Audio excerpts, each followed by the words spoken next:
आपण आहोत रत्नागिरीच्या शासकीय विश्रामगृहात। आपण पाठीमागे बघतोय सगळी साफसफाई युद्धपातळीवरती चालू आहे आणि ह्या बाजूला रंगरंगोटी चालू आहे आणि ह्या बाहेर पावसाळ्यामध्ये हे काम सुरू आहे। याचं कारण असं आहे की राज्याचे बांधकाम मंत्री शिवेंद्रराजे भोसले यांचा रत्नागिरीमध्ये संध्याकाळी ह्याच शासकीय विश्रामगृहावरती आगमन होणार आहे आणि त्याची पूर्वतयारी म्हणून एक प्रोटोकॉल म्हणून बांधकाम विभाग त्या दृष्टीने तयारीला लागला आहे। बांधकाम मंत्री शिवेंद्रराजे भोसले दुसऱ्यांदा मंत्री झाल्यानंतर ह्या कोकण दौऱ्यावर येतात। विशेषतः मुंबई गोवा महामार्गाची ती पाहणी करणार आहेत। गेल्या वेळेला त्यांनी अशीच पाहणी केली होती, त्याच्यातून काय निष्पन्न झालं ते वाहन चालकांना माहिती आणि प्रवासी वर्गाला माहिती। पण आता एकंदरीत मुंबई गोवाची परिस्थिती पाहिली तर अनेक अडचणी आहेत।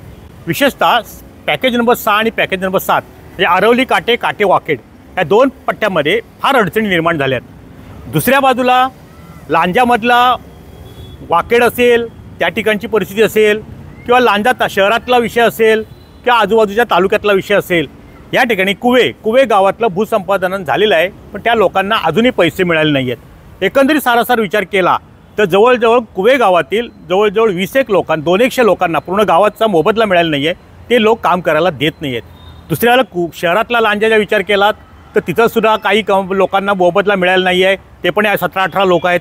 ह्या दोन ठिकाणचा लांजा तालुक्याचा विचार केला तर जवळजवळ 18 ते 20 कोटी रुपये अजूनही लोकांचे मोबदल्याचे मिळाले नाही आहेत। दुसऱ्या बाजूला कशेडी ते धारापचा विचार केला तर जवळ 700 ते 800 प्रकरणं वाढीव मोबदल्याची प्रांताधिकारी जिल्हा प्रशासनाकडे प्रलंबित आहेत। म्हणजे त्यांना वाढीव मोबदला पाहिजे, त्यांचा मनायोग्य मोबदला झाला नाही आहे किंवा मोबदल्याची रक्कम त्यांना तेवढी मान्य नाही आहे। या अनुषंगाने त्यांनी काही अपील केलेत, त्याचा निकाल लागायचा आहे आणि त्यासाठी सुद्धा काही जवळजवळ 30-40 कोटी रुपयाची गरज आहे।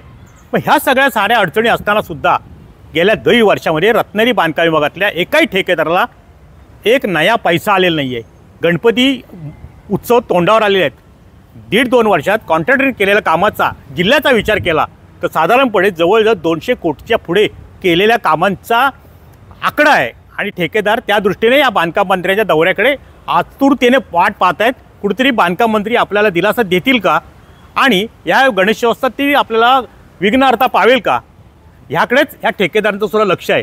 एकंदरीतच काय मुंबई गोवा मार्गाचा प्रश्न असेल, मोबदल्याचे प्रलंबित रकमा असतील किंवा लोकांना देणं असेल आणि दुसऱ्या बाजूला ठेकेदारांचे देणं असतील, एकंदरीत सारा विचार केला तर बांधकाम मंत्र्यांच्या ह्या दौऱ्यामध्ये आर्थिक कोंडी बांधकाम मंत्री शिवेंद्रराजे भोसले कशी सोडवतात आणि मुंबई गोवा महामार्गातील आगामी काळात येणाऱ्या गणेश भक्तांना कसा दिलासा देतात, या दोन गोष्टींकडेच या दौऱ्याकडे पाहिलं जातं आहे।